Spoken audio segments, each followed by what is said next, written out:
हम केवल आवाज सुनकर हमारे दोस्त का नाम पहचान लेते हैं। इसी तरह केवल खुशबू से हम पुष्प की पहचान कर सकते हैं। क्या आप बता सकते हैं कि यह सब हम कैसे कर पाते हैं? सोचिए सोचिए। चलिए हम बताते हैं।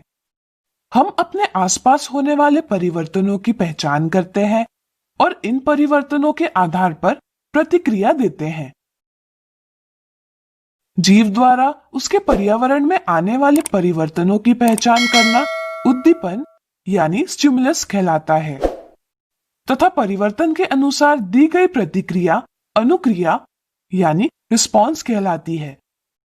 उदाहरण के लिए, यदि किसी गर्म वस्तु से अनजाने में हमारा स्पर्श होता है तो स्पर्श होने वाला अंग तुरंत पीछे ले लिया जाता है। यह वस्तु का गर्म होना उद्दीपन है और अंग पीछे लेना अनुक्रिया है। यहाँ सूचना हमारी त्वचा से भुजा की पेशी कोशिकाओं में पहुंचती है और गति होती है। यह कार्य तंत्रिका ऊतक की सहायता से होता है। हमारे शरीर में उपस्थित तंत्रिका ऊतक स्पर्श, ध्वनि, गंध, स्वाद और दृष्टि के उद्दीपनों के लिए प्रतिक्रिया देने का कार्य करता है। इसलिए हमारे शरीर की सभी कोशिकाओं में उत्तेजना यानी उद्दीपन के अनुकूल प्रतिक्रिया देने की क्षमता होती है। तंत्रिका ऊतक तंत्रिका तंत्र का मुख्य ऊतक है। मस्तिष्क यानी ब्रेन, मेरुरज्जु यानी स्पाइनल कॉर्ड और तंत्रिकाएं यानी नर्व्स तंत्रिका ऊतक से बने हुए होते हैं। मस्तिष्क, मेरुरज्जु और तंत्रिकाएं मिलकर शरीर में होने वाली सभी क्रियाओं का नियंत्रण करते हैं।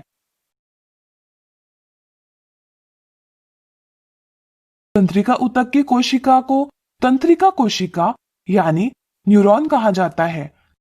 न्यूरॉन तंत्रिका ऊतक की क्रियात्मक इकाई यानी फंक्शनल यूनिट है। न्यूरॉन बहुत जल्दी उत्तेजित होता है और उद्दीपन को बहुत जल्दी एक स्थान से दूसरे स्थान तक पहुंचाता है, यानी कि न्यूरॉन विभिन्न उद्दीपनों को प्राप्त और संचालित करता है। न्यूरॉन कोशिका काय यानी सेल बॉडी, डेंड्राइट्स और एक्सॉन से बना हुआ है। कोशिका काय तारे के आकार जैसा होता है और यह न्यूरॉन का मुख्य भाग है, जिसमें केंद्रक यानी न्यूक्लियस और कोशिका द्रव्य यानी साइटोप्लाज्म होता है। कोशिका काय में से लंबे और पतले बालों जैसी शाखाएं निकली हुई होती है। प्रत्येक न्यूरॉन के कोशिका काय में से बहुत सारे छोटी शाखाएं वाले प्रवर्ध यानी डेंड्राइट्स निकले हुए होते हैं और एक लंबा प्रवर्ध यानी एक्सॉन निकला हुआ होता है। एक्सॉन के अंतिम सिरे को तंत्रिका सिरा यानी नर्व एंडिंग कहा जाता है। डेंड्राइट उद्दीपन को कोशिकीय काय की ओर भेजता है और कोशिकीय काय से उद्दीपन एक्सॉन से होता हुआ तंत्रिका सिरे तक पहुंचता है। एक न्यूरॉन के अंतिम सिरे और दूसरे न्यूरॉन के डेंड्राइट्स के बीच में रिक्त स्थान होता है। इस स्थान को सिनेप्स कहा जाता है। उद्दीपन इस रिक्त स्थान यानी सिनेप्स को पार करके दूसरे न्यूरॉन के डेंड्राइट तक पहुंचता है। तंत्रिका ऊतक में उद्दीपन इसी तरह से संचालित होता है तथा न्यूरॉन में उद्दीपन का संचालन केवल एक ही दिशा में होता है, डेंड्राइट से न्यूरॉन के अंतिम सिरे तक। एक तंत्रिका कोशिका यानी न्यूरॉन 1 मीटर की लंबाई का हो सकता है। डेंड्राइट्स और एक्सॉन की संख्या के आधार पर न्यूरॉन को बहुध्रुवीय यानी मल्टीपोलर, द्विध्रुवीय यानी बाइपोलर और एक ध्रुवीय यानी यूनिपोलर में वर्गीकृत किया है। बहुध्रुवीय न्यूरॉन में एक एक्सॉन और 2 या 2 से अधिक डेंड्राइट्स होते हैं। द्विध्रुवीय यानी बाइपोलर, द्विध्रुवीय न्यूरॉन में एक एक्सॉन और एक डेंड्राइट होता है। एक ध्रुवीय न्यूरॉन में केवल कोशिकीय काय और एक एक्सॉन होता है।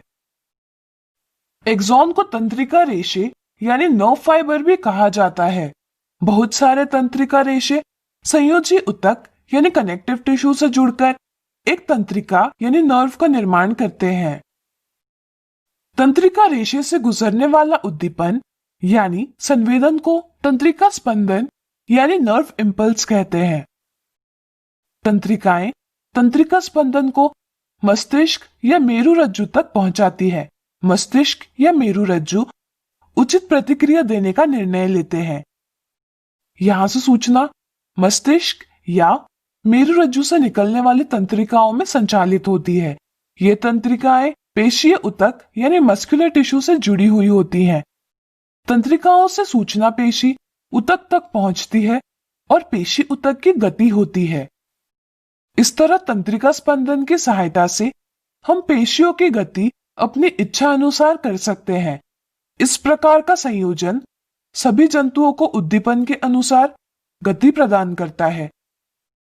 इसलिए तंत्रिका और पेशीय ऊतकों का क्रियात्मक संयोजन सभी जंतुओं में भी मौलिक यानी फंडामेंटल है।